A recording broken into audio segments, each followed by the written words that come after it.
Greetings, Bat family. Welcome back to Holy BatCast, brought to you by Real Fans for Real Movies. Make sure you visit holybatcast.com, and you can also find us on social media. On Facebook, Twitter, Instagram, and YouTube. Just search for Holy BatCast. You will find us. If you love the show, you want to help support the show, you can do that on Patreon. You can go to patreon.com/holybatcast. As always, big thank you to all of our patrons. You guys are amazing, and you make our lives better. So thank you for that. We're part of the Real Fans Podcast Network. If you're looking for other shows to enjoy, you can check those out at rf4rm.com.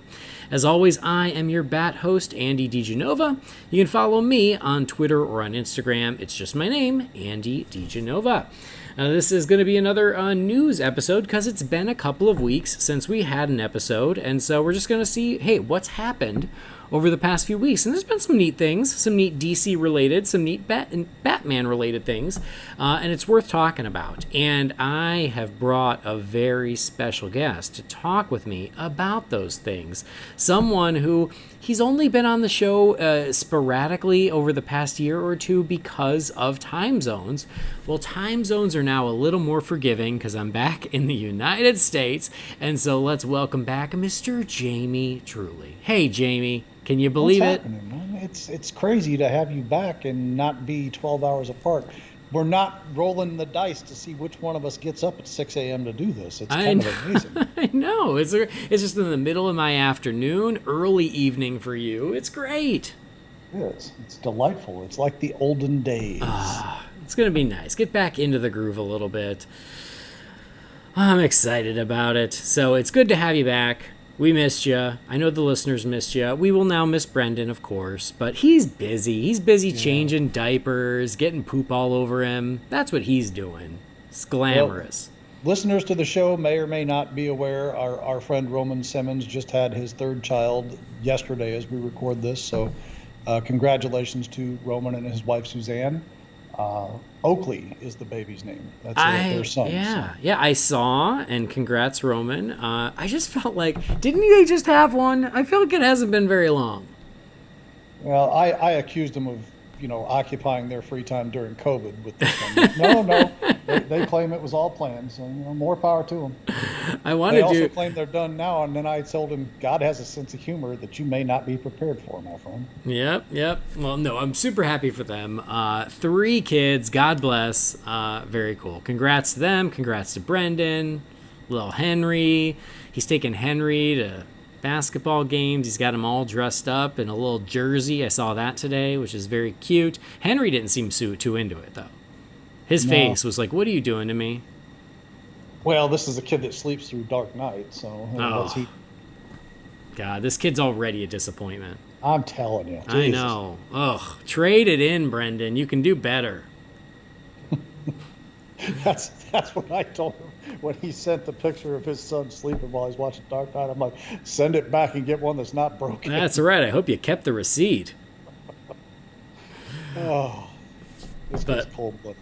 Anyway, I'm sure Brendan will be back too. He, bless him, he is very busy and everything, but even last weekend, he's like, hey, just check in, any plans to record? And I'm like, no, man, I'm still getting my bearings. I still don't know, I don't even know which way is up right now. Give me a few days to figure it out. And that's when I was like, hey, I actually have a little time. See if Jamie's down. And thanks for accommodating. Oh, thanks for accommodating my schedule. I appreciate it. Right now is kind of wonderful. I am working remotely, so I'm logged in and I work and I do what I need to do. But then I can take little breaks along the way. It's kind of nice. Excellent. So it's good. Especially right now, not much is happening because China's asleep. So it's a good time to take a break. Right on. Anyway, so I pulled up all the news that's fit to print around the DC universe. Thought we would chat about that and then try to empty out the old Wayne Manor mailbox because that's what we do when we don't have time for homework. And there is quite a bit, again, because it's been a couple weeks. And I also have to thank the listeners for your patience while I've been, very busy. So I am back again because I'm a little unsettled right now and kind of moving around and planning things and getting married in a couple of weeks. The recording schedule is going to remain a little irregular for the for at least the next month or two. But then hopefully sometime soon we'll get back into a groove and keep it rolling. So just as a heads up. Excellent. And I don't know if you guys are aware of this. I don't know if I ever mentioned this publicly, so I'm just going to let everybody know right now because I'm not sure if you're aware. I like Batman. Good. That's great. I do too. Just want to make sure everybody's aware of that. I think it's a great point. One of my first things that I want to do now that I'm back in Burbank is I need to go see that Batman statue that's out in front of the AMC. Oh, is that still there? I thought that was a temporary thing. I think it's permanent. Oh, I hope it's still there because I plan on going out there in the next few days. So you hope it's still there so that it won't be after you're gone. Right? Yes. So, yep. Very cool. All right, here we go. Here's some news. The first one is another one of those kind of like, whatever, but worth mentioning, because last time Brendan and I discussed the merger between Warner Brothers and Discovery. And then we got a little more info on this as they have announced the name, a logo, and a tagline. And the new name is Warner Brothers Discovery, the stuff that dreams are made of. Here is what's this guy name? Discovery Chief David Zaslav. This is what he said. He said, Warner Brothers Discovery will aspire to be the most innovative, exciting, and fun place to tell stories in the world. That's what the company will be about. We love the new company's name because it represents the combination of Warner Brothers' fabled 100-year legacy of creative, authentic storytelling and taking bold risks to bring the most amazing stories to life with Discovery's global brand that has always stood brightly for integrity, innovation, and inspiration. There's so many wonderful creative and journalistic cultures that will make up Warner Brothers Discovery family. We believe it will be the best and most exciting place in the world to tell big, important, and impactful stories across any genre and across any platform, film, television, and streaming. So, we didn't get your take on this little merger the last time because it was me and Brendan. So, what is your reaction to the merger and then the name, where they're going with this or where they might be going with this? Well, what this tells me is one of two things. Either Discovery is a much bigger brand than I give it credit for. I agree with that. They're trying to make it sound like they're a much bigger brand than I'm giving it credit for. I'm not sure which, but I completely agree with that. It seems really weird. I mean, if you're going to brand every movie and what have you that you're going to put out from this point on as Warner Brothers Discovery, I mean, more power to you. Either way, it's fine by me. I don't have a dog in this fight, so I'm good either way. But it seems to me, and I'm aware, Discovery is a recognizable brand. I'm aware of it, the programming that they had, Discovery Channel and what have you. But I just never assumed it was this global powerhouse that they're making it sound. Yeah. Like they're acting like they just merged with something the size of Disney or something, Mm-hmm. Yeah, I completely agree with that. I think Warner Brothers Discovery is awkward. I don't love that. It just sounds like too much, but maybe that's just because I'm used to hearing Warner Brothers and I've been used to hearing that my entire life, but it just feels like a lot to me. And you're right, like maybe Discovery is a bigger brand overseas and that's why it's worth putting it in the name. But to me, I mean, like, sure, we know of it in the States. We know what it is, but it's not Coca-Cola. It's not, it's not Disney. It's not, it seems very, B or C tier. So it seems odd to throw it in the name and then give the Discovery chief, control of all of it. So yeah, I do find it odd. It's just strange to me. What it reminds me of is when Time Warner merged with AOL, and for a little while it was AOL Time Warner. Yeah. And then, that didn't last long because AOL did not remain the powerhouse it was for a hot minute. This reminds me of that, where it's like, oh, there's going to be this weird name for a little while, Warner Brothers Discovery, and then the Discovery might just go away. It'd be interesting to see, I guess. I mean, again, I don't have any kind of investment to it either way, plus or minus, but I can tell you this. I sift through the HBO Max just added section every few days or so, maybe once a week, maybe twice a week, depending on how bored I am sitting at home. And I noticed a lot of nature programming has showed up on there this last week, so I'm assuming that must be part of this merger. Okay, it could be. So, anyways, worth mentioning. Again, this is not something I have strong feelings about because I don't know how it's going to affect the content we really care about. But I do think that the logo and the name are weird. It just seems like it almost seems like they're fixing something that's not broken. Yeah. You know what this indicates to me is we're going to get a live action version of the Batman Animal Instinct series. Oh, well, I mean, I'd watch that. That's fine. You know, Batman Shark Week. They'll have the shark repellent and all that shit. Yeah. Discovery is the one that has Shark Week, isn't it? I think so. I miss Shark Week. I feel like it's been a couple of years since I've partaken in Shark Week, but that was always fun. Yeah, I haven't watched it for a couple of years because I haven't had, cable or satellite for a couple of years. So. Exactly. What I would do, though, is I would buy the Shark Week bundles on iTunes so I could still feel like I was participating. Oh. Don't get me started on these iTunes. I won't, but we suffer from the same sickness. Anyway, that's Warner Brothers Discovery. I don't know. We'll see how it goes. I don't have strong feelings about it one way or the other, but worth a mention. Something else, not movie or streaming or even really WB related, but something kind of fun, is that there is going to be a new line of Batman 66 action figures. Have you seen this? Oh, the McFarlane ones? Yeah, the McFarlane ones. Yeah. So Todd McFarlane tweeted out that they're doing their own line, and in the photo, it is Batman, Robin, Joker, the Batmobile, and the Batcave. And they look really rad. I think they're awesome. But, I feel like I just bought a bunch of Batman 66 figures. But not McFarlane ones? I know. So it's one of those things where it's like, yeah, am I going to be tempted? Yes, but I want to compare them with the ones I bought, whatever it was, 5 years ago, 7 years ago, whenever that licensing finally broke through and I bought that line. I'm going to compare these with those to see if it's really worth the upgrade. But I still think it's exciting. It's cool.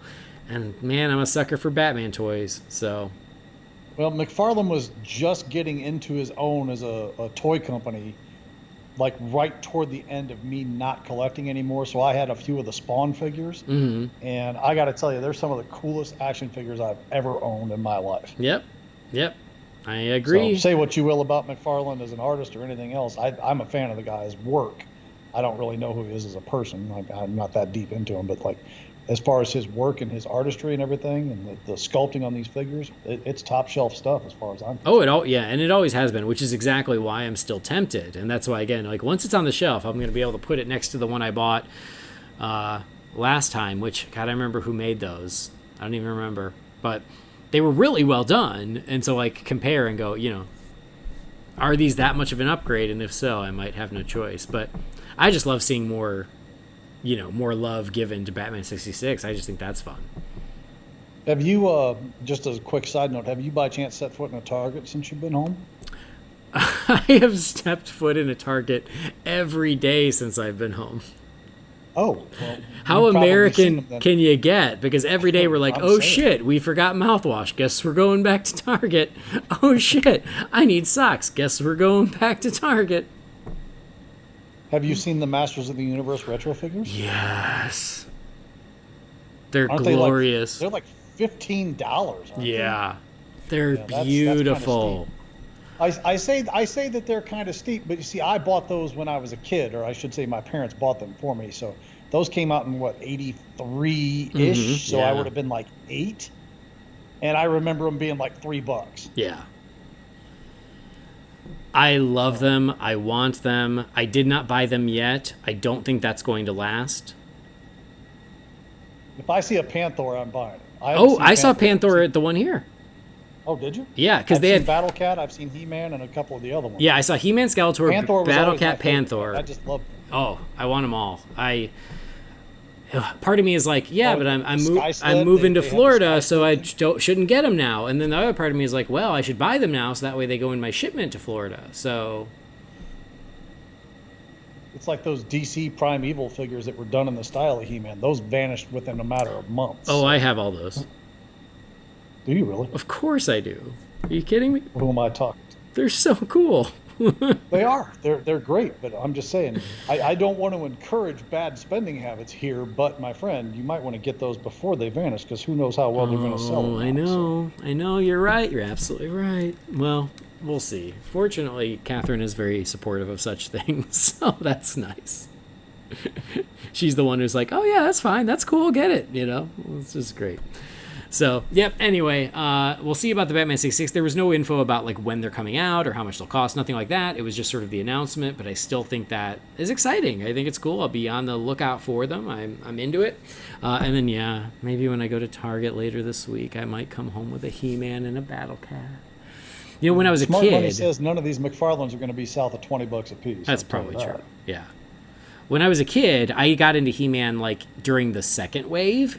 Not the second, like the second wave of the original ones. So like my first, like Hordak and all that. No, even before that. But like my first He-Man wasn't the norm. It wasn't like the regular He-Man. It was the Battle Armor He-Man. Oh yeah. So it was like it was the next wave, and by then Battle Cat was like impossible to find. So I never owned a Battle Cat from the original run. So maybe this is my chance. I never had a Battle Cat, but I had Panther and I had Grayskull, He-Man, Skeletor, Panther, oh god, Trapjaw maybe, Beastman. I know I had Beastman. Yeah. I didn't have a lot of those. Like the G.I. Joe stuff, I had almost all of that with the exception of the G.I. Joe base and the flag. Of course, everybody and their mother wants the flag that was into G.I. Joe, but I had pretty much everything else. Nice. But He-Man, it's like, I don't know why, I just didn't have... I had a lot of stuff, but I didn't have all of it. Yeah. So, anyway, sorry. Let's move forward. Next one, this is something that just came out in the last 24 hours. We knew this was going to come eventually. This is not a surprise, but, Batwoman is well into Season 2. It's actually, Season 2 should be wrapping up very soon. I've continued to watch it. It's one of the shows, I think it's the only CW show I've kept up on, just because of connections to Batman. And so when we knew Luke Fox was going to be in the show from the very beginning, we all knew it was only a matter of time before he eventually became Batwing, and that is indeed finally happening. And so today, they released our first look of Luke Fox as Batwing. So did you take a look at this? I did. I saw the pictures of it, and you and I had just a quick chat about it, and just to reiterate out loud what I said, you can say whatever you want about this show, but the costume designers for it are top notch. Mm-hmm. Yeah. I think he looks great. He looks awesome. I hope he's got wings at a certain point. That's the one thing that I think is missing, but those usually, they come out as needed, like Buzz Lightyear, so maybe those are to come. But aside from the lack of wings, it looks like Batwing. It looks like it should, and he looks great. And what I didn't realize is that the actor, what's his name? Cameos Johnson, he just wrote a Batwing story for the comics. Oh, really? Yeah, and so he tweeted this out going, hey, the same week that my Batman story is being published, I get to share this. So I think that's so cool, what a great week for him. I hope he's enjoying every moment of, being able to write a Batman story in DC Comics and then, get to become a member of the Bat family finally on the small screen. But the costume, to me, I think looks rad.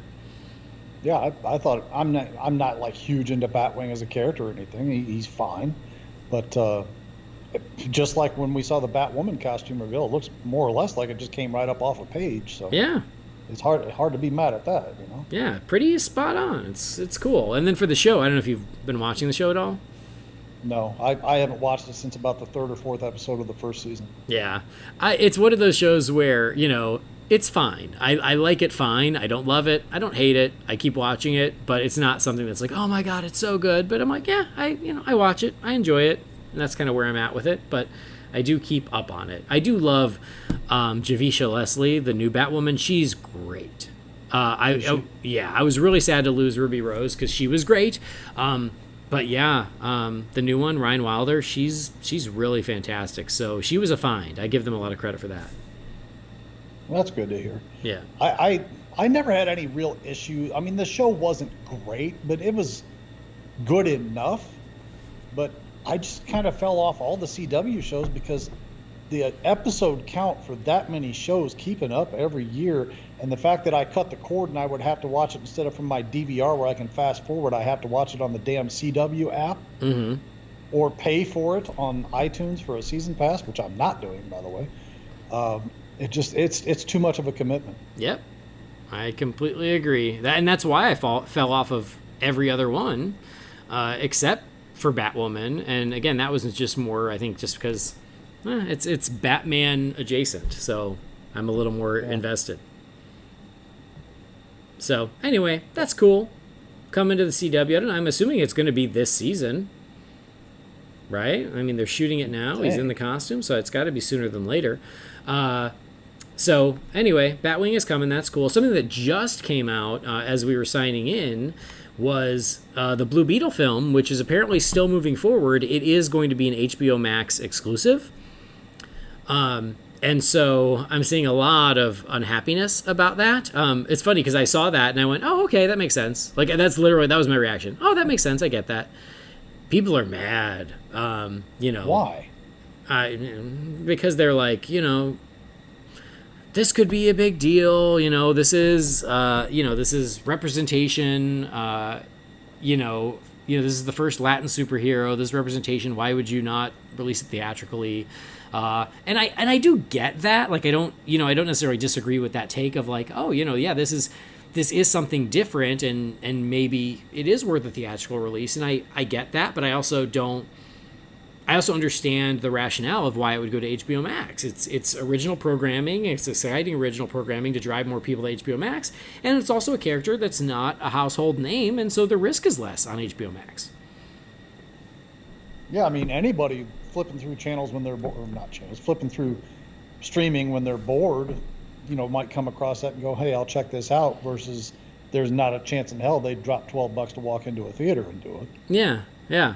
So, like, I see both sides of it, which I tend to see both sides of most things, which is, a character flaw of mine, as I go, yeah, I get the people who are like, no, first Latin superhero or Latin-led superhero movie should go to the big screen, should get the biggest possible push. I'm like, yeah, sure, I support that. But at the same time, I also understand, yeah, it's Blue Beetle. It's not Batman, it's not Superman, and it's a lesser-known character. So I understand going, hey, it's original programming to drive people to HBO Max, which is another huge priority for them. And you spend a lot less on marketing and things like that. It's less of an issue trying to break through. So I get why they would make that decision. So I do get it. And, before people start writing in, it's like, yes, I know. They made an Ant-Man movie, and it was successful. And if Marvel can make an Ant-Man movie, why can't DC do it with Blue Beetle? Yeah, that's true. They could. But at the same time, there's so much on the DC slate right now, which is awesome as a fan. It can't all go theatrical. And so for the lesser-known characters, like a Blue Beetle, I'm not offended that it's going to HBO Max. I don't think anybody should be, because for all we know, that's where the strongest shift is going for all the DC properties. Yeah. Like, we don't know for sure that this collaboration between, oh God, I'm going to screw up his name, Ta-Nehisi Coates and J.J. Abrams for the Superman thing. Mm-hmm. We're not sure that's not going to be HBO Max, right?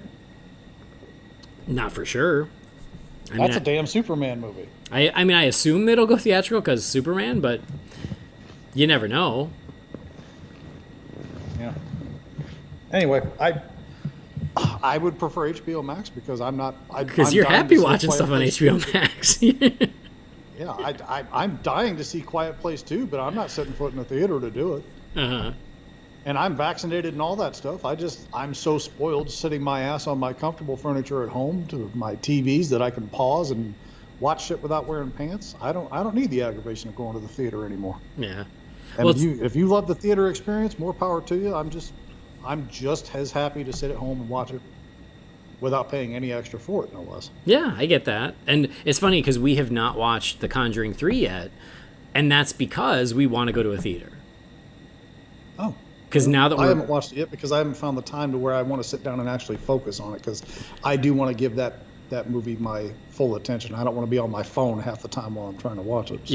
Yeah. So we, because we're back, and I have been in a movie theater in China, but I haven't been in a movie theater in the States. I haven't had American movie theater popcorn in well over a year, and I miss it. So yeah, I'm like, I want to go to the theater. I miss that experience. And so yeah, even though it's right there on HBO Max staring me in the face, whenever I log in, it's like, hey, watch The Conjuring 3. I'm like, no, going to the theater. I'm going to pay more for it because I'm a sucker. Hey, my dad and stepmom, Dad just had me buy tickets to the theater for them on Sunday. They're going to see In the Heights. Oh, and yeah. They spent $21 on the tickets for it. And I almost said, for $15 a month, you can see all these movies on HBO the same day they come to the theaters. And then I'm like, no, because I know who's going to be at their house every other day going, what happened here? What button did I press to make this do this? It's broken. It's not working. And I just as soon let them spend the money to go to the theater. So, yeah. Well, I love my father, but he's not exactly what you call technologically sharp. Right. Oh, I get it. We've all got those parents that you gotta hold their hands, and we love them, but yeah, they need a little help. Anyway, so I'm honestly, for me, Blue Beetle is one of those projects that could have just gone quiet and then we never heard about again, because Lord knows we've had a lot of those. So for me, I'm like, I just want the Blue Beetle movie. If it's going to be HBO Max, fine. If it was going to be theatrical, great. I'd be happy to throw money at it there too, but I'm just glad it's moving forward. So, yeah, I'm not a Blue Beetle fan. I mean, obviously, I recognize the importance of the representation and all, but yeah, I'm good either way there. I don't really have an issue with it. But like you, I agree with you. I see kind of why some people might be tense that it's not a theatrical release. But I mean, I really think this streaming is the future, and I think that HBO Max and Disney and all these are starting to realize that they're going to have like niche stuff that they're going to be able to get people into theaters to see, but it's not going to be an across-the-board thing anymore.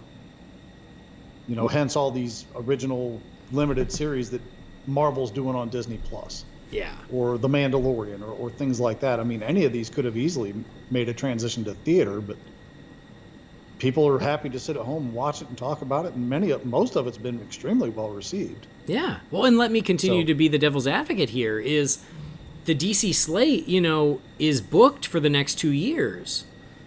So, do you want to wait till 2023 to see Blue Beetle? Because that's the next time they're going to have an opening in the slate? Or would you rather get it sooner on HBO Max? That's a fair point, too. So, I mean, it's not like the slate is empty and there's no reason to put it there, but if you're waiting for the next open release date, it's going to be a couple years. Is Booster Gold going to be in this movie? No idea.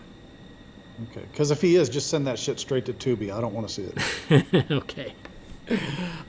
So, anyway, something else that is apparently moving forward is a sequel to Joker. So, this was a weird one because there was a Hollywood Reporter article, and it was about Hollywood's most powerful lawyers. And there was a blurb for Todd Phillips's lawyer. And in the blurb, it said, Todd Phillips struck a deal to co-write the next Joker installment. And that's all it says, because it's along with a bunch of their other clients, including Zack Snyder, Amy Poehler, Paul Feig, J.A. Bayona. So it was like blurbs for all of these, high-profile clients that they have. But in there, it said, Todd Phillips struck a deal to co-write Joker. And that's all it says. That's all anybody knows. But interesting. It was something that there was talk of a sequel after the first movie made so much money. And then it's another one that sort of has gone quiet. And it seems like maybe it's back on the menu, boys. Nice little orc speech there. Seems like Joker's back on the menu, boys. I caught what you were throwing down there. I knew you did. I guess I should say I'd be more surprised if they didn't do this because of the overwhelming success of the first one. But what do you do with this next movie? Do you bring Batman into it? Do you have him develop even more as the character of Joker prior to any real confrontation with Batman? I mean, I don't know. I would say that I'm not really all that excited about it, but I really liked the first one, and I didn't really expect much out of it, to be honest with you. So, I mean, I think you and I said multiple times, who's asking for this? Who wants this? Joker without Batman's not interesting. Of course, I said the same thing about Venom. To me, I don't really like Spider-Man as a character, but I love Venom. But to me, Venom is not particularly interesting without Spider-Man. And then I saw the Venom movie, and I know that movie's not really all that good, but boy, I enjoy the hell out of it. So, it is more entertaining than it should be. I agree with that. Yeah, I mean, I wasn't super hot on Joker. I've still only ever seen it the one time. I own it. I just have never hit play again. But I also have nothing against it. So I get it. Yeah, from a business standpoint, the first one was so successful. Of course, you explore a sequel. I don't know what that sequel is. I don't know what it looks like. I'm willing to give it a shot, see what happens. But yeah, it's one of those where I'm not particularly excited for it. I'm not counting down the days because I'm not all that in love with the original, but it'll be interesting to see if it's something that happens. I get why they, of course, a movie makes $1 billion. You want a sequel regardless. I just don't know where that sequel goes. Well, I guess we'll know soon enough. But a caveat to this, or not a caveat, kind of a bullet point to this. My wife wanted to watch Joker because she'd heard so much about it, and she watched it and she really liked it. And as you people know, my wife doesn't really like many movies, except Catwoman. So she likes Catwoman and Joker. Catwoman. Those are her two favorite DC movies. She likes movies about Batman villains, just not Batman movies. Figure that one out. Ah, weird. Yeah. Well, you could argue she is a Batman villain. I mean, you could. We have a cat that hates the bat signal. Have you heard that story? No. We did the Batman Live thing. Me and Guy Milks took our kids to the Batman Live when it came here to Fort Wayne back in 2014 or whatever it was. Yeah. And they have these flashlights that they look like laser pointers, but they project the bat signal out. Mm-hmm. And the deaf cat that we have attacks it every single time she sees it. She hates it. Hates it. Well, it could just be the laser pointerness of it. No. It's any other flashlight or laser pointer, she plays with it. This one, she audibly hisses. She swats at it really hard. She tries to attack it. She can't stand it. She hates it. Wow. Okay. So, yeah. Well, speaking of the bat symbol, Joe Quinones? Yes, right? Who's drawing the Batman 89 comic, he keeps teasing images from the comic. And gosh, it looks so good. And he teased one where it's like they even wrote in continuity why the symbol changed between Batman 89 and Batman Returns. So there was an image of, I'm assuming it's Vicky Vale. It's some woman holding up the 89 signal or symbol, but in a evidence bag. So almost this was found or whatever. And he just keeps teasing this great artwork. And I'm like, God, I want this series so bad. So I'm really excited about that. But I know you're not on Twitter anymore, but he's been sharing on Twitter. And it's been really cool. Just some things that he's been showing. Yeah, I know Jay Yoss posted in the comics group the other day a couple of the covers, variants, and things like that they're showing for it. Yeah. And they look great. Yeah. They look absolutely great. Yeah. Can't wait for it. So anyway, it's another thing to look forward to along with Joker 2. So we might get more DC villains on the big screen, but we are getting a DC villain, but we're now calling him an anti-hero. Okay, sure, whatever you say. And that's Black Adam. So Black Adam is in production. And there have been a couple teases that Dwayne Johnson has shared. So one of them was a image of him in costume, but all in silhouette. Did you see this? No, I did not. It's literally it's a black and white image of him in his Black Adam costume, but the light is from behind. It's like a spotlight, a harsh spotlight from behind him. And so really you just get a silhouette. It's like a cloaked figure, the hints of some boots, a little bit tattered at the edges of the cloak. So he teased the costume. And it had this caption. It said, if you know the comic book mythology, then you know where his pain comes from. His rage, his wife and children killed, his people brutally enslaved. He's not a superhero, but rather a champion. Champion of the poor and beaten down, champion of the people, and he is the most unstoppable force in the DC universe, Black Adam. It says, wanted to give you a little update, share this image from the set. Production's coming along great, and I'm very pleased with the movie we're making. Black Adam's mythology, ethics, and actions, no doubt, will create a new paradigm in the world of superheroes, villains, and anti-heroes. The power will shift, the line will blur from a slave to a god. Black Adam, the man in black. So yeah, it's the image of him in the cloak, which again is not particularly revealing, it's just a tease. And then there was this image of the set where it said, wanted to show you guys this cool shot of our enormous sound stages and massive production effects and scale. Zoom in and take a look. We're hitting our midway point stride, and our 18 production crew continue to showcase why they're the best in our industry. This is one inspiring production to work on, post-COVID and back to work. The hierarchy of power in the DC universe is about to change. He loves that. And it's an image, and it just looks like wreckage, sort of like a wrecked city. I didn't zoom in and see if I could find any Easter eggs in there. To me, it just sort of looks like the aftermath of a big battle in the city. But it certainly has scale. It's certainly cool. And I can't believe they're halfway through production, and this is all we've seen from it so far. Must be doing a lot on sound stages. Yeah, gotta be. That's the case. Yeah. So exciting! It's funny because it is one of those movies where I was like, does Black Adam need his own movie? Really? But because of Dwayne Johnson, because of the things we've heard and everything, like, I'm really excited about it. I'm really looking forward to it. Listen, this cat, I mean, I really think he's come a long way as an actor in recent years. I mean, anybody who hasn't seen Ballers on HBO, he is excellent in that, as is Rob Corddry and pretty much everybody else involved. I think he's really found a lot of range as an actor. I think he's come very far, as opposed to, just coming out and being, your basic action star, more or less. He's got so much charisma, man. I tell you, I'll watch a movie with him in it just because he's in it, because he's so charismatic and he's fun. You can just tell that he's having a good time in most of what he's making, and it just shows through in the finished product. So the fact that he's been so passionate in getting this done, I mean, to answer your question, does Black Adam really need his own movie? No. But if Dwayne Johnson wants to play Black Adam, by God, you make a Black Adam movie. It's just that simple. Well, I think that's exactly what happened. I think you just wrapped up how that got greenlit right there. I think it's unquestionable. I don't think anybody wanted a Black Adam movie until he came and said, I want to be Black Adam. And they're like, we're going to greenlight this. Don't even need a script, director, or anything else. You want to be Black Adam? We're doing it. Yep. So, yeah, I'm on board. I'm not a Black Adam super fan. I have a awareness of him. I've read a few stories with him, most notably the 52 series, which... Honestly, I wasn't a huge fan of the series other than his parts and Batwoman's parts.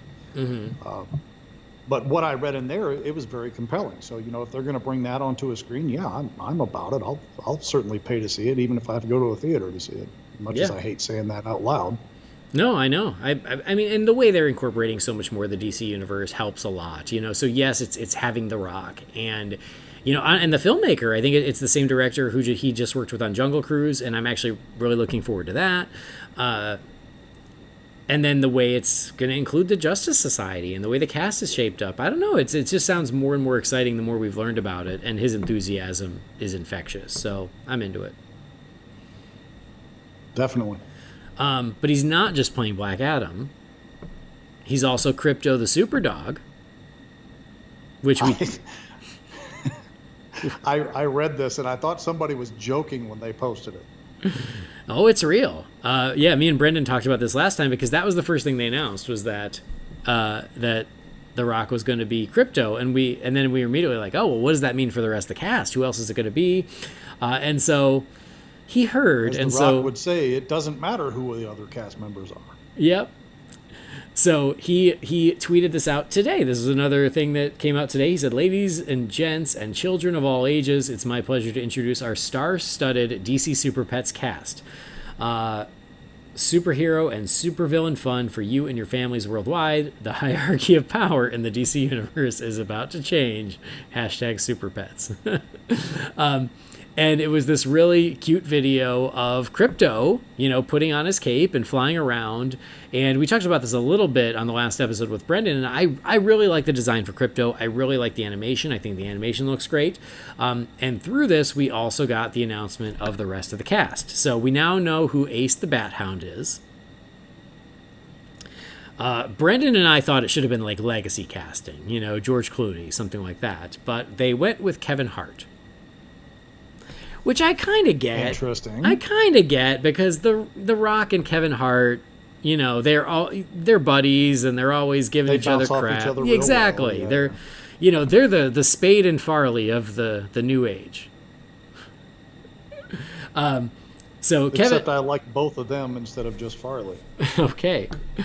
So Kevin Hart is Ace, the Bat Hound, and then the rest of the cast, who we do not know who they'll be playing just yet, include Kate McKinnon, who is brilliant. How can you not love her? Vanessa Bayer, John Krasinski, Diego Luna, Natasha Lyonne, and another national treasure, although the nation is Canada, Keanu Reeves. He's Canadian? He's Canadian. I didn't know that. I thought he was like Hawaiian or something. Yeah. At least I'm 99% sure he's Canadian. Let me leave myself a 1% out, but I'm pretty darn sure. So anyway, the only ones we know is that Dwayne Johnson is Crypto, Kevin Hart is Ace, and then the rest of these folks are filling out the cast. But pretty darn good cast. Again, I like the animation style. This is another one that a lot of people were like, really? DC Super Pets? Really? I was one of those people, but I've kind of come around to it, and I'm like, all right, I'm kind of looking forward to it. I hope I hope I can take my nephews to it because it seems fun to me. I mean, I'm interested. I don't imagine my kids will even care about it by the time it comes out, but because it's at least a year away, right? May of 2022. So almost exactly a year away. My son will be almost 14 by the time it comes out. My daughters will be 17. Almost 17. I don't imagine they're going to give a crap, but I might sneak out and go see it myself. Just go. I'll be that creepy guy wearing the trench coat in the corner of the theater with a bunch of kids. Hey, I went and saw Teen Titans Go to the Movies by myself. I had a great time. I'll do it again. I'll do it here.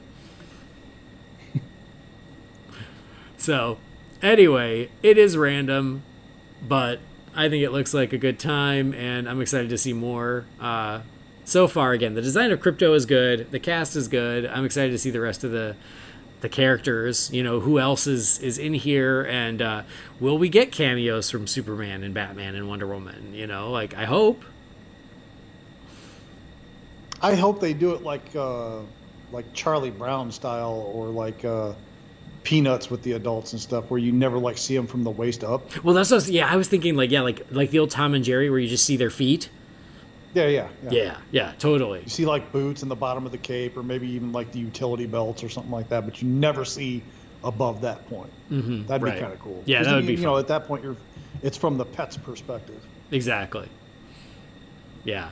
So, and if Bat Ape doesn't make it in there, the whole movie was for nothing. I'll just say that.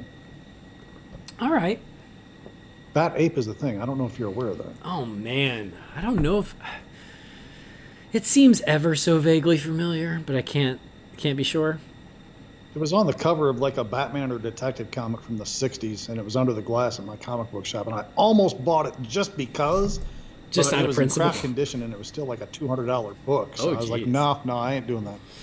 And wasn't there Captain America Wolf? Cap Wolf? Oh, yeah. Yeah. That's pretty cool, too. That was the pinnacle of Marvel Comics in the 90s right there. Hell yeah. All right, so League of Super Pets on May 20th of 2022. So more Dwayne Johnson. They've got Dwayne Johnson out there hyping the DC universe, and eventually we assume his Black Adam will come to blows with Shazam. So Shazam Fury of the Gods is now also well into production. They're out there shooting, and so we got some set pics of Zachary Levi in his new Shazam outfit. Did you see it? I did. And he looks like he's maybe spent a little more time in the gym for this one. Yeah. And I don't think he spent any short amount of time in the first one. Yeah. So there, it's still very much Shazam. It's very faithful, but there's a little more detail. There are a couple, there are multiple reds in there for a little bit of contrast. There's a little more texture. So there are a lot of tweaks to the belt, the gauntlets and everything, but it is still unmistakably Shazam. And I actually think it looks great. I think it looks I love the suit from the first one because it also was very faithful, but I think that this is the right type of just taking another crack at it and looking for ways to improve it without changing what it is. So I think it looks awesome. I have no problem with it. Yeah, and he looks good, and you're right. I do know that, with the first one, quite a few people thought that he looked a little padded, and I think so too. And here it does look more of him, less of the pads, and so yeah, it just looks sleeker, a little more refined. It looks more natural, and that's not to degrade the first suit in any way, because I, like you, thought that suit was great, and I had no real problem with it. I think this one just looks more natural. I mean, that's just the best way I can say it. Yeah, it just refined is what I come back to. Is it just looks a little more refined. They just were like, oh, we're doing a sequel. Now we can take another crack at the suit and look for ways to improve it with that, while still keeping it what it should be. And then once these set picks hit, good old David Sandberg, who is a delight. I love him. He did tweet out a little video, kind of a reveal video, and it was more revealing than the Black Adam tease, but not as revealing as the set photos. But it was just this cool little video of Zachary Levi in the Shazam outfit, with like some shadowy lighting, so you could see more than, more than the Black Adam tease, but you still don't get the full-on reveal. Yeah, I watched that because somebody tagged it as a teaser trailer, and I was like, oh, really? And then I watched it, and 9 seconds later, I was like, somebody needs to get punched in the face. Not a teaser trailer, just a little bit of a costume test footage. So, anyway, I think it's cool. And this one, June 2nd of 2023. 23? Yeah, 23. Jesus. Damn you, COVID. Everything just sort of slid because of COVID. But I mean, it goes back to my original point about Blue Beetle. So the slate is booked through June of 2023 right now. So, and I'm trying to remember, when's Aquaman 2 slated for? Is that Christmas of 23? I don't know. I want to say it was Christmas. I've lost all track of release dates for everything. Dude, at this point. Me too. I am so out of the loop from where I used to be, but I'll check right now, because I want to say it was supposed to be Christmas of 22, but I wonder if because of COVID it got delayed as well. So let me see. Are they even in production on that yet? Nope. Yeah, I'd say at least 23 then. Okay, so they're in pre-production, and it's still slated for December of 22. I stand corrected then. Oh, you want to hear this though? I just learned. Catherine's brother, we went to visit him at his new house in Hermosa Beach, and he lives like 3 houses down from Tamira Morrison. Really? Yes, from Aquaman's dad. Also Jango Fett, but I guess also Boba Fett is on. But yeah, like, and I'm like, oh, I need to come hang out here, and I need to try and meet him. They're like, oh yeah, they're like, we haven't seen him for a little while because he's out shooting the Book of Boba Fett, but yeah, he lives right over there. I'm like, oh, that's amazing. So anyway, that's neither here nor there. I just thought that was fun. Excellent. So, all right, well, there you go. That is Shazam. And then something else that is in production is The Flash. So, The Flash is... Show me a trailer and I'll believe it, but until then... Well, and The Flash... Oh, man, The Flash is set for like 6 weeks before Aquaman 2, November of 2022. This one they're shooting, though. They're not going to space those out better than They're shooting it now, Jamie. Is there a trailer? No, there's not. Then it doesn't exist. You bitch. Okay. So, we got the announcement, little tease, when they started shooting, and it was that cool animated Flash logo, right? And now they're continuing to shoot. We've seen Wayne Manor. And then Andy Muschietti shared on Instagram a shot of the bat symbol, Michael Keaton's bat symbol, with a little bit of blood on it. So it's very obvious it is the Batman Returns logo, not the Batman 89 logo.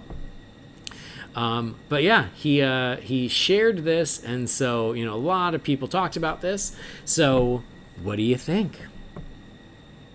It looks like a bat symbol with blood on it, and I think people went buck wild with speculation about Watchmen nod and this and that and the other thing, and I'm just like, I think you're getting a little deep here for this, but all right, guys. I get the enthusiasm and the excitement. This is how the geek brain works. We understand, we know, but was it cool? Sure, but I think people are trying to. This is like the buck wild speculation about the bat symbol in the Matt Reeves movie being made out of the gun that killed his parents, kind of thing. People just love running wild with these fan theories and speculations, and to an extent, it's cool. And I'm not saying there's anything really wrong with it. It's just, I don't know. I guess I'm getting old, and I get tired of being wrong all the time, so I just stopped doing it. I mean, I'm that way too with speculation. Is I'm like, I'll just wait and see. Like I'm not trying to figure it out. I think it's a great tease. I think it's exciting. I'm a little disappointed it's not the 89 symbol with the little extra scallops like I was talking about. But hey, maybe this is in continuity with the comic, and that's why.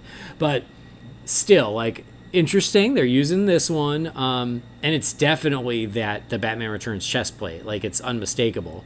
And then as for what the blood means, I don't know. That's a great question. I'm not trying to even guess what the blood means, but it's there intentionally. Like, it's, he wouldn't have shared it if it didn't mean something. But mostly I just got excited because I'm like, yeah, Keaton's Batman is going to be in a movie, big screen. Can't wait. So I just thought it was really cool. It was Jenna exciting. Malone's going to be Batgirl. So. Oh, and Scoot McNairy is the Flash. Of course. Obviously. So yeah, I thought this was really great. And I saw a lot of people sharing it and a lot of just excitement of like, Keaton's Batman, which, it's fun to get excited. It's fun to see that excitement.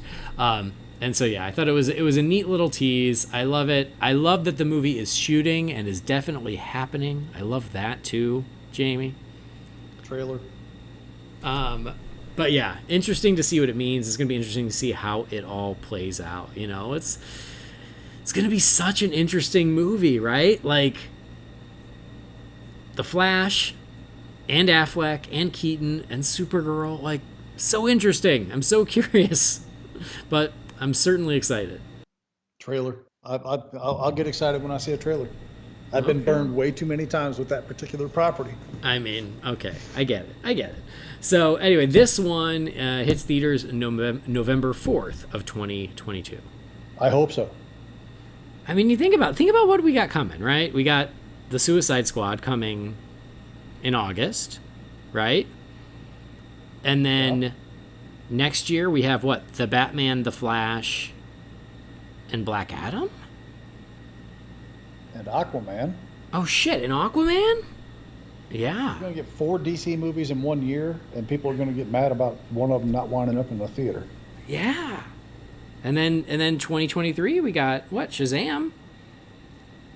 That's a lot. It's a lot. But it seems weird to me that Shazam's that far out. But I guess even if they do get it done, which is very likely, there's so much other stuff that they got on deck for 22 that, and of course we had, Misery for 20 and most of 21. So I guess they kind of got backed up on things. It's true. It is what it is. Yep. But we'll be eating good. 4 in a year, if they all keep those scheduling dates, which I don't imagine they will. I can't comprehend that Flash and Aquaman are only going to be 6 weeks apart. Mm-hmm. That doesn't really register with me. All right. Well, there you go. There are your news. Lots of exciting things happening. Lots going on. Stuff to look forward to. So, very cool. But obviously, we will share more as we learn more. But we, of course, have to check in with you folks. It's been a little while. So let's see what you fine feathered finks have to say as we crack open the Wayne Manor mailbox. It's time again for the Wayne Manor mailbox. You've got mail. What is a letter for me? Maybe temporary. She wrote a letter. You're one hell of a messenger. This is all Master Wayne. Okie This one is from our pal Imad Aliguz. It says, hey, I love Superman and Lois, but one thing that annoys me is how Tyler Hoechlin looks much bigger in the Superman suit. Unless the Clark Kent glasses take off a few pounds. Is it just me? Love you guys. Hope you get to interview Zack Snyder in the future. That would be epic. Cheers, Imad. Thanks, Imad. Tyler Hoechlin looks much bigger in the Superman suit. I guess that's true. I didn't give it a lot of thought. But yeah, I think that is true. He does look a lot bigger in the suit, but it doesn't really bother me. You haven't watched that either, though, have you, Jamie? I have not. They had, I think, the first 5 episodes on HBO Max for a while, and I didn't get into it because I didn't want to get hooked on the show and then not be able to go back and watch it without using that stupid CW app. So I just passed on it. I imagine if they eventually wind up dropping like the entire first season on there, maybe I'll check it out. But no, as of yet, I have not. Okay. And as far as somebody looking different or bigger in clothes or another, let me look over my shoulder and make sure she can't hear me. My wife wears clothes that do not necessarily flatter her figure, but trust me when I tell you my wife has an incredible figure, but you can't always see it. Are you understanding the point I'm trying to make? Yeah. Yeah. So just kind of depends on the wardrobe choices. Right. You can look bigger, smaller, plainer, flashier. I mean, it just all comes down to the choices. Okay. Cool. All right. Well, next message here is from Christian Delgado. It says, "Hey, BatCast crew. First off, congrats to our cuddly koala for successfully reproducing. Hope the little tyke becomes as big a Bat fan as his dad. Okay, now on to the meat and potatoes, the Batman pictures. So you guys have to remember that this is a trilogy. We're going to get the full proper looks in their prime. I get the fatigue with having early Batman. I really do, but I feel like you're being way too hard on the costume. It is a green jacket, and if you look close, he has green question marks on the shoulders of his jacket. He isn't the Riddler quite yet, so one cannot expect a Riddler costume. It doesn't quite make sense to complain about it not looking like the Riddler when it's not meant to. I like that it looks like Hush as well. I can look past it because we are going to get that Batman in his prime story. If this was Matt Reeves' only Batman film, I would agree with your disappointment. Having said that, thanks for giving it a fair shake and not taking that disappointment too personally. Far too many fans miss out on too many great movies because they can't get past aesthetic changes. Finally, I've got to ask you, have you heard rumors that Jim Carrey is in talks to play the Joker in the Matt Reeves trilogy? I think he'd be great. I just don't know how his age would affect it. Hope your bat dreams come true. Thanks for the great shows and safe travels, Andy." Christian. Thanks, Christian. So yeah, Christian is obviously referring to the last episode where me and Brendan are not really happy with the aesthetics of the Batman, especially of the Riddler. And Jamie, y'all didn't want to hear my sing-along version of that episode. I promise you that. Okay. Because they were way nicer than I was being when I was listening to it. Well, now's your chance. I don't like it. I'm sorry. Am I going to see the movie? Sure. Am I excited for the movie? Way less than I want to be. But aesthetically speaking, I haven't really liked one damn thing I've seen from this movie yet. Mm. The costume, I don't care for. The Batmobile, I really don't care for. The Riddler choice, I really don't care for. I'm going to give the movie its fair shake. I'm going to, take it in context as it's presented. But, I mean, what it comes down to is I'm a spoiled ass fan, like so many others out there. I'm spoiled, entitled, and everything else. This is not what I wanted out of this movie, is what it really boils down to. And everything I see just reiterates that fact in my mind is this simply is not what I wanted them to choose for this approach. Yeah. Yep. And I'm still going to see it. If I got to go to a theater, great. I'll go opening night, just like I have with every Batman film since 1989. Actually, Batman Begins, I don't think I saw opening night. I think I saw that like a week or two after it came out. But all the other ones I've seen at the midnight premiere the night before they came out, officially. Mm-hmm. All of them. 66 and Begins would be the only exceptions to that. So I'll be there for whatever the earliest screening is I can see for it, and I'll be there with bells on, and I'm going to hope to just absolutely adore everything that I see in it. I like the trailer. I did like the trailer. Mm-hmm. I mean, it really comes down to the aesthetics. And I know that's what he's saying is we shouldn't criticize it because of the stages that it's in, but I'm sorry. It's not what I wanted. That's all I can tell you. Mm-hmm. Yep. I mean, you, me, and Brendan all see eye to eye on this. And I even said in the last episode, like, if you love it, that's great. Like, good for you. I wish I loved it. I wish I was with you. I want to love it. But I don't. And so I can't pretend to love it. And I also can't sit here and try to talk myself into loving it by going, oh, but it's, he's not the Riddler yet. He'll be the Riddler in the second movie or maybe the third movie. Like, you can't, I don't know, I don't feel that's a good enough justification of like, oh, it'll get there. Because guess what? We won't get a second or third movie if this one isn't successful.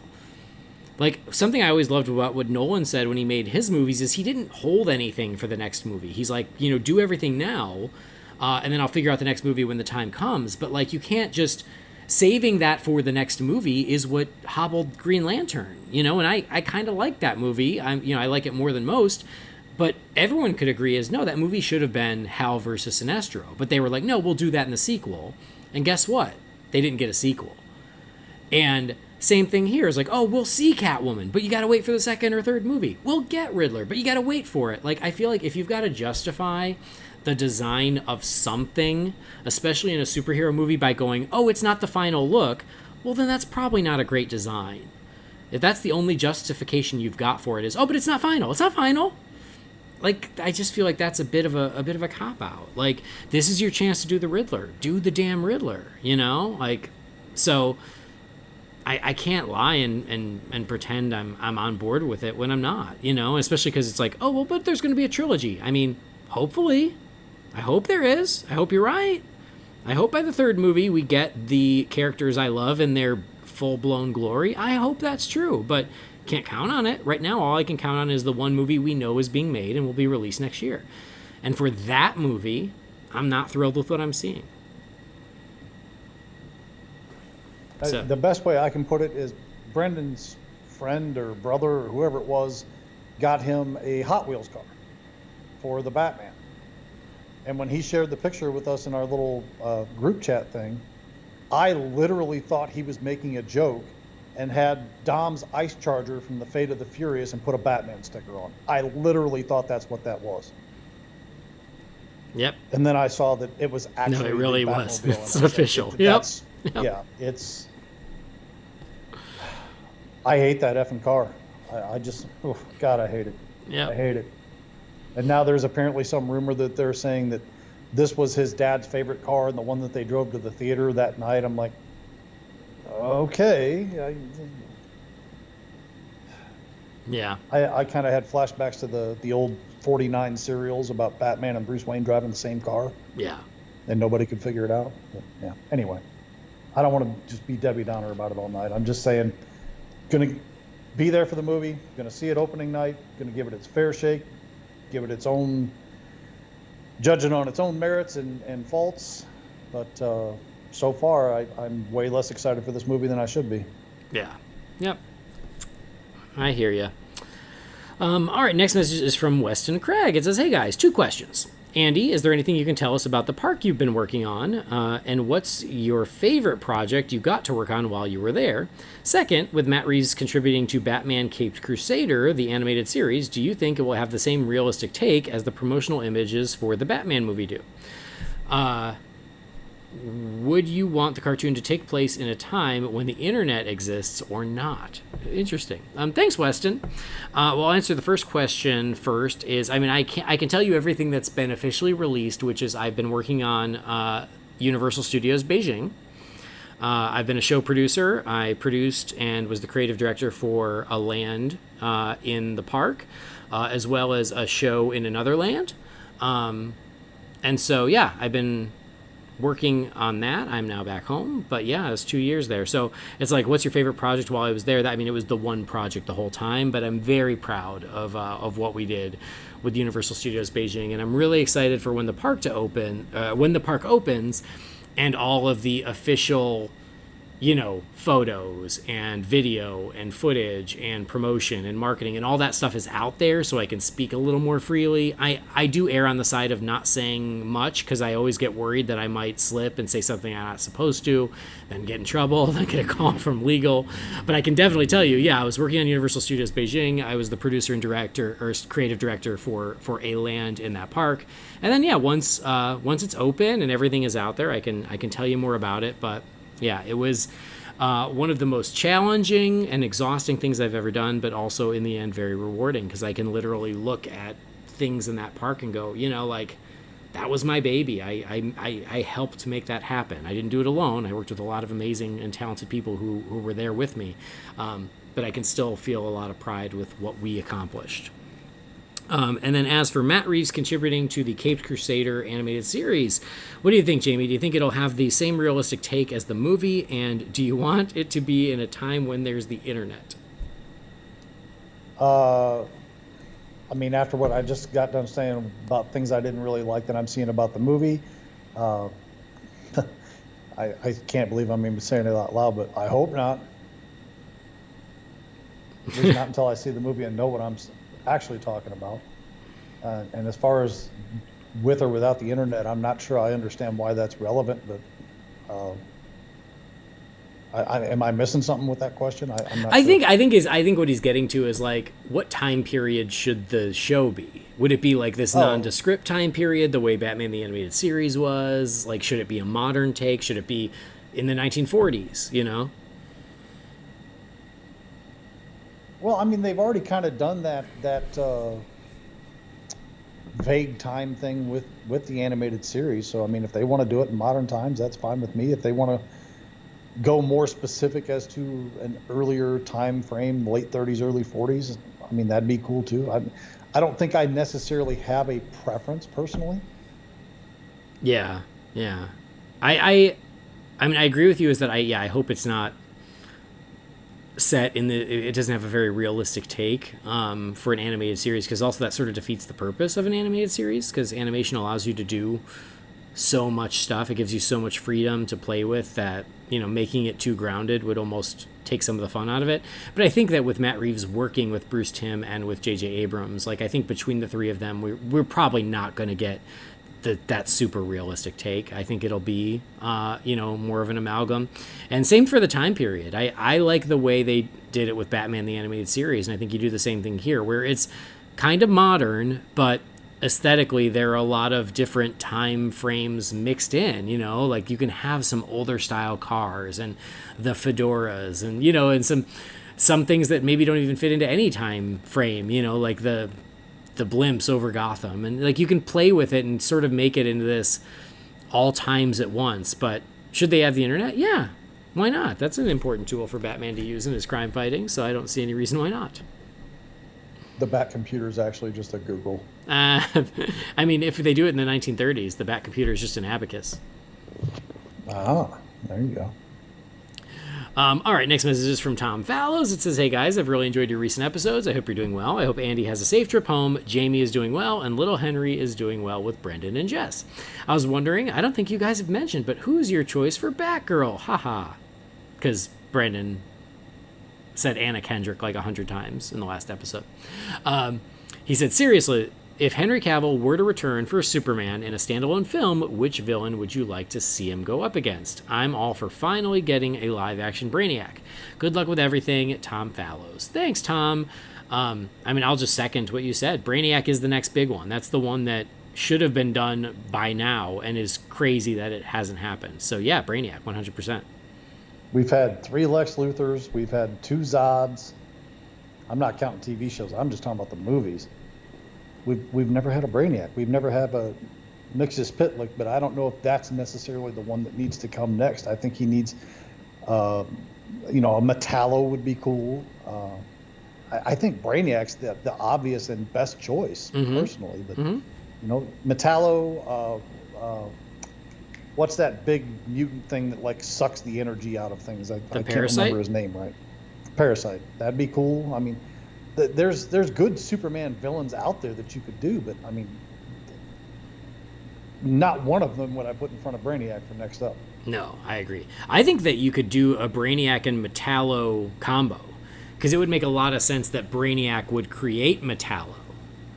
You know, like use someone who was injured in a fight and turn them into Metallo and use Metallo as a weapon against Superman. I think that those two would go together very easily.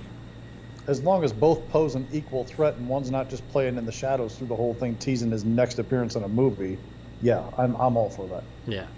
Like I don't want Brainiac to be the brains behind Metallo, and Metallo's the heavy for the entire movie, and then we don't get Brainiac until Man of Steel 3 or something like that. You know, that's not what I'm looking for. But yeah. No, I to have both come out swinging for the fences. Yeah, I'm into that. Yeah. Anyway, Tom Fallows, he wrote in again, and this is interesting because it's something we were just talking about. So let's go back to it. He said, hey guys, one more thing. Considering your mixed feelings for the Batmobile and the Batman, what do you think makes a Batmobile? Considering the original Batmobile was just a normal car, and there have been iterations that were just normal cars, what features or characteristics makes a Batmobile to you? I hope I don't sound pissy when writing this. I'm just curious. I myself am mixed about the new Batmobile. So we were just kind of talking about this, but we can sort of expound on it a little bit. I don't have any real issue with them even calling this car a Batmobile, because I understand that there's different ones, and I haven't liked every Batmobile either. I mean, even going into the comics and all those other stuff, I'm not crazy about every Batmobile. Like, I love the Tumbler. I know not everybody loves the Tumbler. That's okay.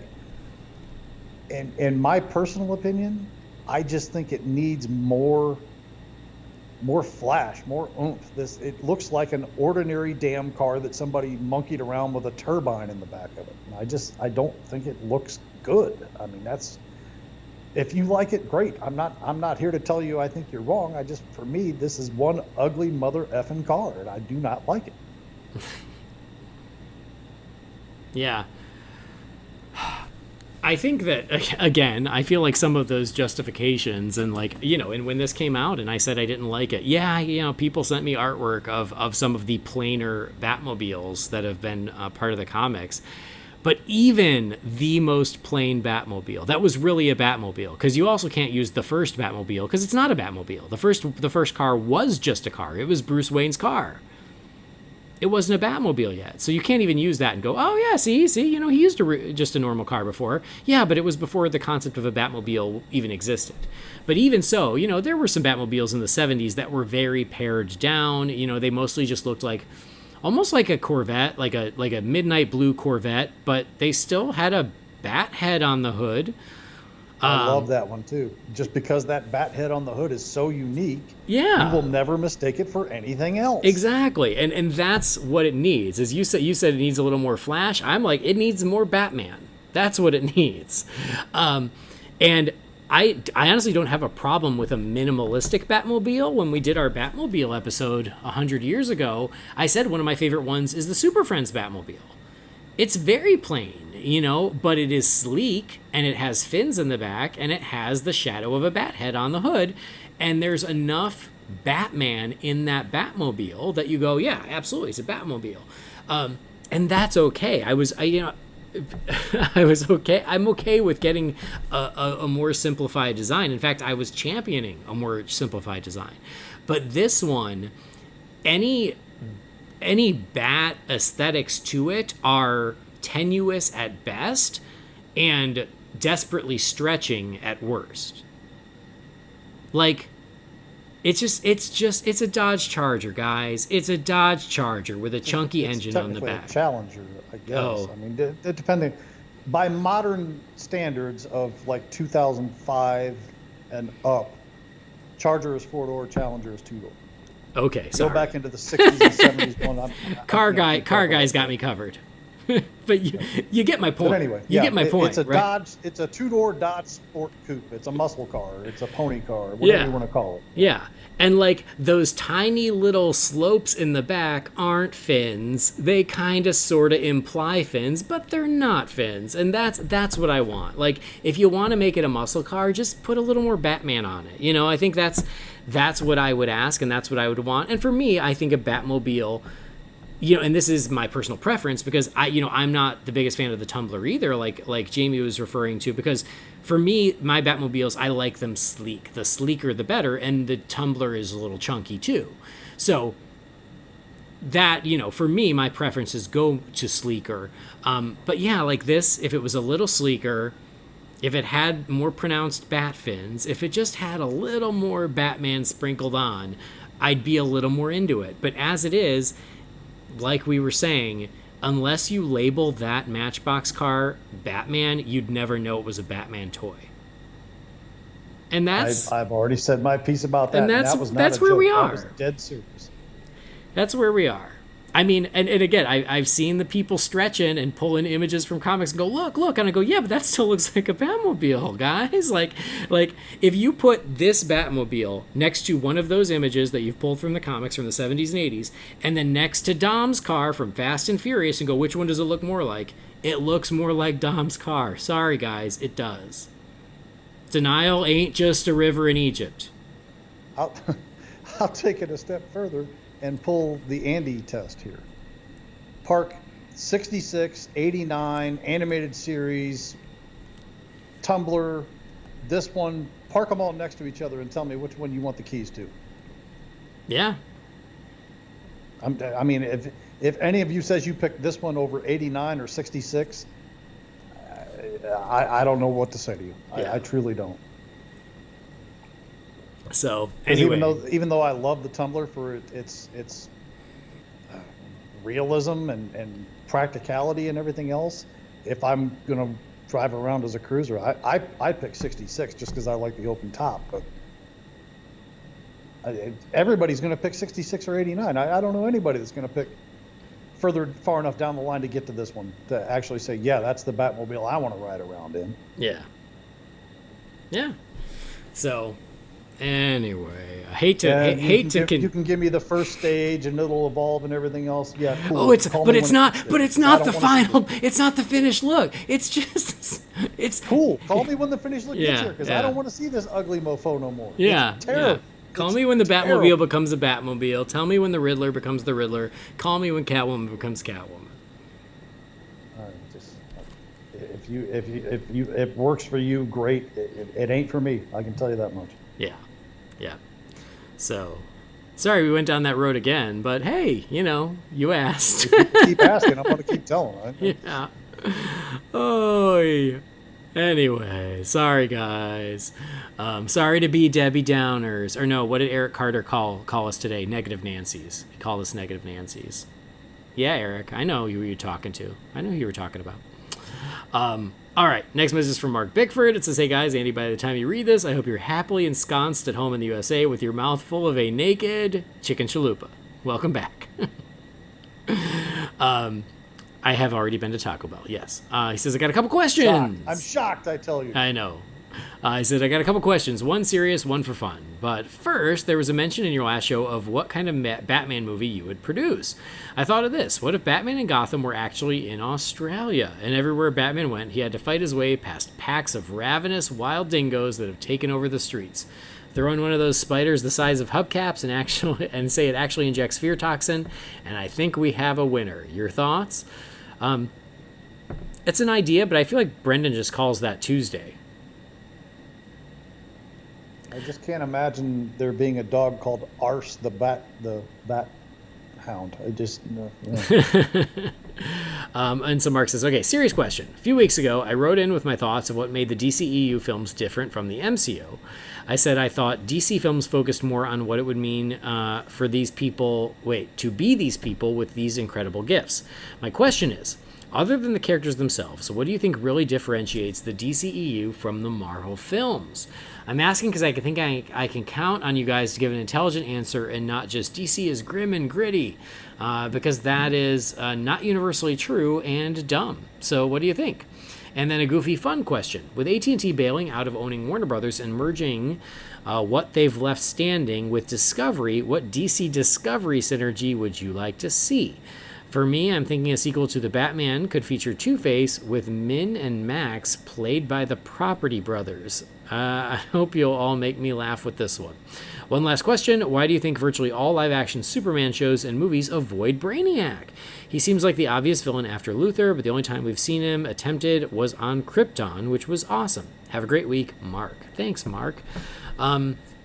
So serious question, how do you think the DCEU differentiates from the MCU? So that's the first part. Jamie, what do you think? I'm not exactly sure how to tactfully answer this question. Because both have stuff I love, both have stuff I like, both have stuff I don't like, and one has stuff I hate.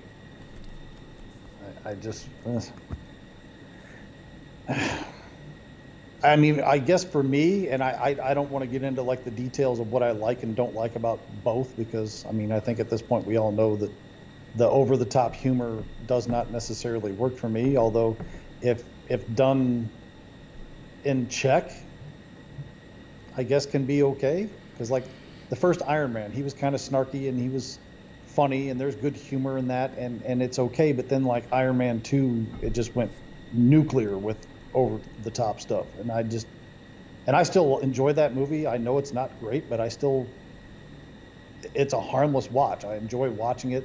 I like the action sequences in it and what have you. Shazam's got a lot of borderline schlocky humor, but to me it's just done right. It's not ever over the top, ridiculous, silly. It's not pushing the envelope to see where it can go. I like DC characters better than I like most Marvel characters. I mean, that's really what it boils down to for me. I like Batman and Superman and Green Lantern more than I like Iron Man or any of those. Like, the only Marvel character I can tell you right off the top of my head that I truly love is Thanos and Captain America. Mm-hmm. Past that, every other Marvel character could kick rocks and die forever, and I could care less. But the DC characters, I have a much more strong investment. Oh, the X-Men. I guess I should bring the X-Men into that too, but that's not really MCU involved. It's easy to forget them right now. Yeah. Well, I was thinking more in terms of characters that I like based on comics and what. Oh yeah, the I X-Men mean, are very high. Yeah. I adore the X-Men. I love the X-Men. No, I'm the same way. It's funny because people always go, "Oh, who's your favorite Marvel character?" And I'm like, "Oh, Captain America." And I go, "Oh wait, no, Gambit." But like, it's weird because of the movies, it seems like X-Men have just felt separate from the rest of the Marvel universe, and it always takes me a second to go, "Oh yeah, X-Men count too." Right. So I mean, that's what it boils down to with me. The big difference is I just have way more investment in the characters of DC than I do in Marvel. Yeah. And I think both turn out really good quality stuff. And I think both have turned out some not great but still watchable stuff. And I think both have turned out some stuff that I really wondered what the hell they were thinking. And then in the case of Marvel, there's at least one, actually probably closer to two, that I just wish did not exist. Mm-hmm. I mean, God, it's a very good question, but it's a really hard one to answer.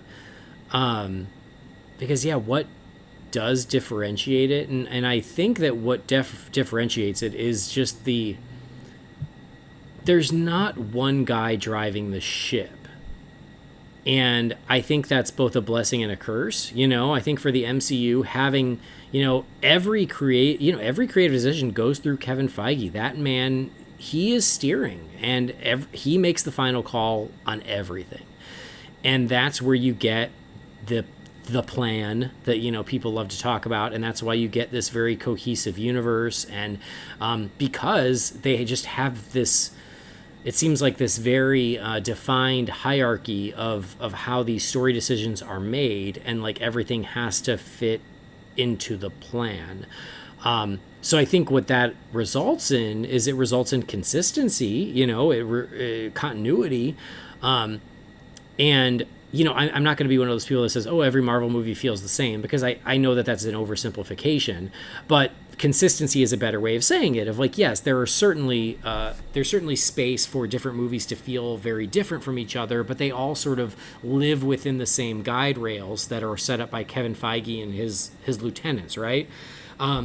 And so you do end up with this consistency, but I think that consistency, for some fans, not all, obviously, because some people love it and they live for it, and that's great. But like, to me, it can get a little boring. It can get a little stale, and also it sometimes it starts feeling like homework, because it's like, oh, because it's all part of the same plan.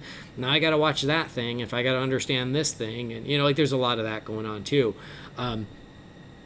But you've got to respect how it does all click together then because of that. And because the DC films have been so, they haven't been managed to that level, with one head honcho.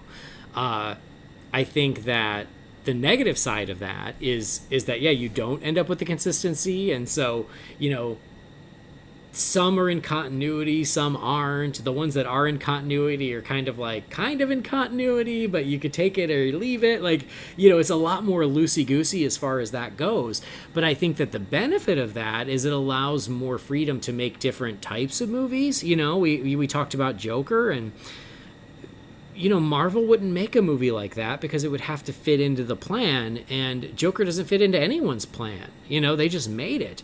And even though I don't particularly love the movie, I respect what they did, I respect what they made, and I was glad so many other people liked that movie. And so having looser guidelines allows the freedom to do one-offs like that, or some really different things. And so I think what you end up with is, and this is something I don't think DC gets enough credit for, is the amount of variety in the products of these films. There's so much variety, tonally and otherwise. And I think that, much like I think that it's an oversimplification to say, oh, all Marvel movies are the same, I also think it is a gross oversimplification to say, oh, all DC movies are dark and gritty. Because that's not true. Go watch Shazam, go watch Aquaman, go watch Wonder Woman 1984, even most of Wonder Woman 1, and those don't fit that argument. Even Birds of Prey, which is an R-rated comedy, I wouldn't necessarily call it dark and gritty. It's certainly adult, it's certainly R-rated, but it's also a very weird and colorful and kind of insane movie, in a lot of good ways. And I think that being able to take those weird swings is something that is allowed because because the guidelines and the playground is so much wider over at DC. But then you also end up with, inconsistency. So for the people who really love the Zack Snyder verse, if you want to call it that, which I am one of them, that's the only flavor of DC they want. And so I see a lot of Snyder fans who don't like Shazam or Aquaman because they're too, whatever. They're too funny, they're too silly or whatever. And then vice versa. You've got people who are like, well, I only go to have fun and I don't want anything dark. And so it allows more options with the DC films, but it also means that then because of the options are so different, not everything is going to work for everyone. So it's weird. It's like a mixed blessing. Because I tend to like most of it, as you all know. But then but Jamie and I just said how the new Batman movie, they're giving complete creative freedom to Matt Reeves, and he's doing what he wants to do, and I respect that. And I say, do it. Maybe I'll like it. Maybe I won't. Right now, it's not what I really wanted, but this freedom allows him to do that. And hopefully the end result will be worth it. So I think that's the difference, is I think that the restrictions for Marvel are a lot more rigid, which allows for greater consistency. The restrictions for DC are a lot more open, which allows for more risk-taking, but also then a lot more uneven results, especially depending on your personal preference. So, yes, makes sense? Yeah, I think that was as good as anything I could have ever thought to say. So yeah, I'm with you on most of that. And the one other thing I do want to point out, and this has been mentioned before on the show, off the show, in the groups, off the groups, wherever, the biggest distinct advantage that I think Marvel has with general audiences over DC is, particularly with Superman and Batman, which are, the heavy hitters for DC. There was no Iron Man movie prior to Robert Downey Jr. There was no Captain America movie, unless you count Reb Brown, prior to Chris Evans. There was no Thor movie, unless you count the Death of the Incredible Hulk, before Chris Hemsworth. These guys were all first up to bat, so they've set the pace for everything going forward in their universe. We've had other Superman, we've had other Batman. People want to judge based on what they know that came before. This is why Man of Steel was so divisive amongst people, because everybody wants to cite chapter and verse based on Christopher Reeve and comic books and Jonathan Kent and how he's portrayed and all this other stuff. They don't have that with Iron Man and Captain America and Thor and Ant-Man and Black Widow and Hulk to a degree. I mean, they just don't. There's no standard that they're set against. They have set the standard. versus somebody that loves Batman 89, maybe doesn't love the Nolan movies as much, maybe really doesn't like Ben Affleck as Batman, or any combination of that mix there. Me personally, I like all of them except for, you know, the Clooney, and that's not even necessarily Clooney's fault, but you understand my point. That was one of the biggest hang-ups that people had with these, you know, they talk about the, what's the word I'm looking for? The, not the breakdown of the characters, but the deconstruction? Deconstruction, thank you. I couldn't think of that word. The deconstruction of Batman and Superman in the DCEU, to me, was fine because we've had other versions. Let's analyze a different approach to these guys. And some people just are not ready or do not want that approach. You don't have that with Iron Man. You don't have that with Cap. You don't have it with Thor. I mean, it just... Zack Snyder took a unique approach to those characters and those stories while remaining, in my opinion, mostly faithful to who the characters were. And just people didn't like it because it wasn't Chris Reeves, it wasn't Christian Bale, or it wasn't Michael Keaton. It just... I feel bad for the next guy that has to play Iron Man. Let's put it that way. Yeah. Yeah. All right, I hear you. Fair enough. Okay, so the question about DC Discovery crossover. I don't know enough Discovery stuff to even make a guess. We were talking about Shark Week, so, you know, Aquaman's Shark Week. Let's have Aquaman give us a guide of different sea creatures all week long in August. How about that? Hell yeah. I'm all in on that. My problem is I don't know the difference between like the Discovery Channel shows and the DYI network and all that other stuff that my wife used to watch.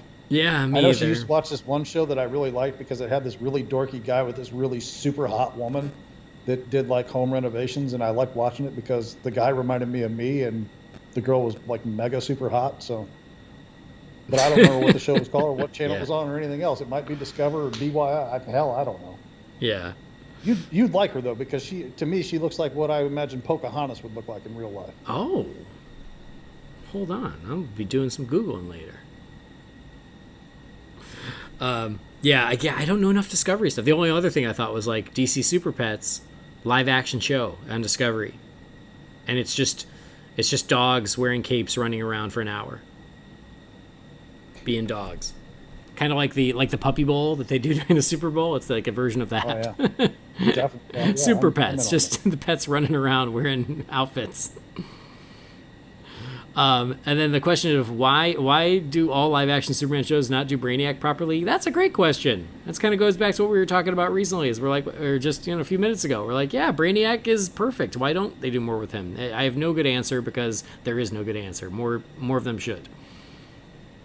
I really want somebody. I mean, it was cool the aesthetic that they did for Brainiac on Krypton. I mean, I wasn't crazy about that show in the least, but I did like the aesthetics that they used for the characters like Lobo and Brainiac. I thought they looked really good. What I want is somebody to do the old Superpowers Brainiac, where he looks like the Terminator without the flesh on. You know yeah. Yeah, that's the Brainiac I want to see. Yeah, totally. That'd be cool. All right, we got one last email here. Okay, this is from Brandon. It says, hey, Andy, Jamie, and Brendan. First, congrats to Brendan on the little one. Hope everything's going well and that you're taking time to enjoy the new addition to the family. With Andy returning to the U.S. and hopefully everything went smoothly, it really feels like a new era for Holy BatCast. It feels like DC Rebirth, but for a podcast. As with DC Rebirth, bringing back some elements that fans have missed, I thought it might be time to bring back one of the most missed elements of Holy BatCast, a favorite movie that's completely unrelated to DC. So, what's your favorite movie from the Bourne franchise? And also, what are your thoughts on Frankenmuth? It's a Thanksgiving family tradition that I'm excited to hopefully get back to this year. Keep up the great podcast, Brandon. Thanks, Brandon. Oh, my God. So, Frankenmuth, you were just there. I was just there.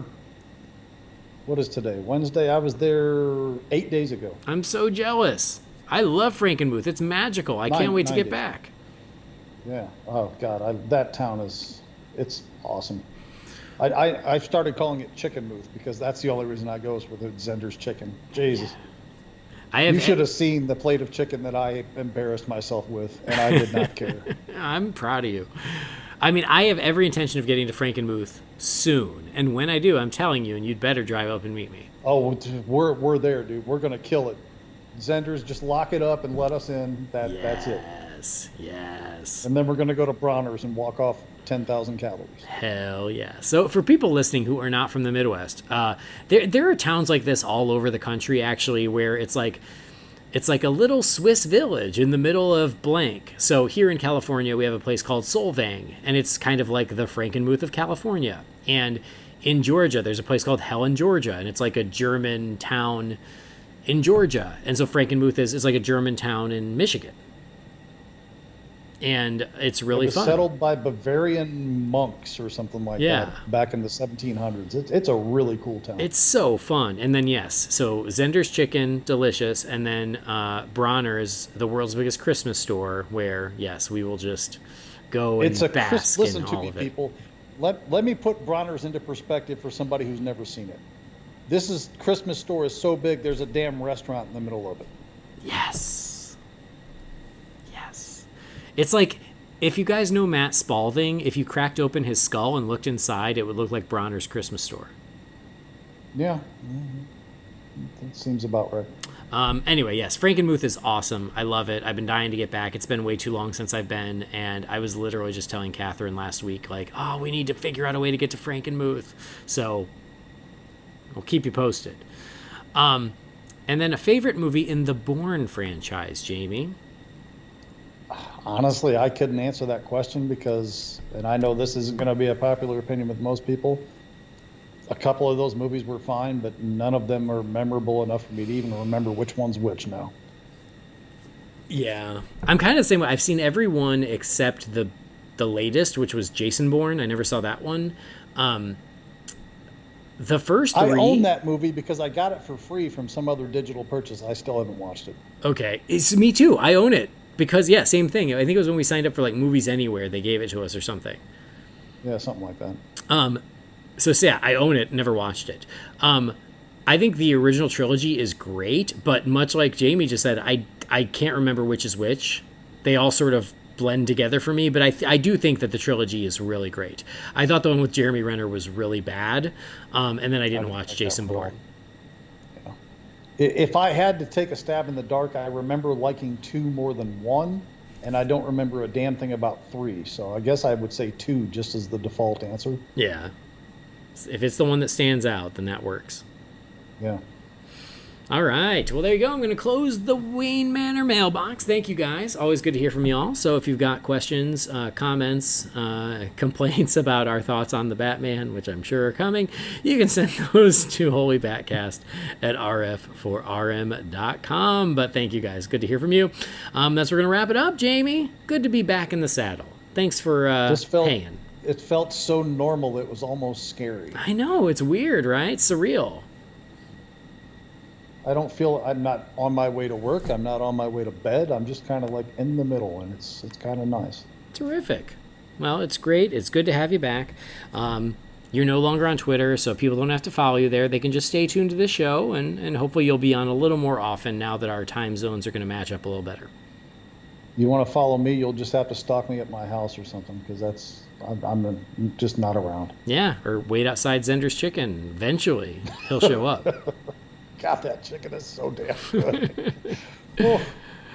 Anyway, let me lay this down for you. Okay. Just because, I mean, since we're on Frankenmuth, normally we get the family dinner, which is, chicken and, mashed potatoes and noodles and coleslaw and, all the fixings that come with it.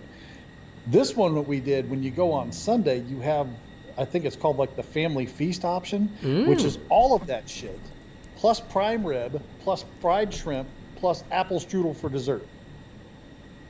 Count me in. You don't even know. The reason I got the whole plate of chicken to myself is because my son wrecked the whole plate of shrimp by himself. Like father, like son. Yep. He is undoubtedly your child. Unquestionably. Awesome. Anyway, yes, good to have you back again. Hopefully you'll be on more often. Shout out to Brendan and Jess and Henry. Hope you guys are having a terrific week. And shout out to all y'all out there. Thank you guys, as always, for your support, for listening, and your patience. So thank you for downloading the show. Please do subscribe so you never miss an episode. Again, who knows when the next episode will be, but I'm going to do my best. We're going to try and keep the show rolling as best I can with everything that's going on. So yeah, subscribe, please rate and review us on Apple Podcasts, and tell all your friends about me, just like Michael Keaton says. Hopefully he'll say it again in The Flash, which is a movie that's definitely being made. Trailer. Visit holybatcast.com, find Holy BatCast on Facebook, Twitter, Instagram, and YouTube. Again, if you've got something for the Wayne Manor mailbox, just send that to holybatcast@rf4rm.com. But that'll do it. On behalf of Jamie, this has been Holy BatCast. We'll see you next time. Same bat time, same bat channel.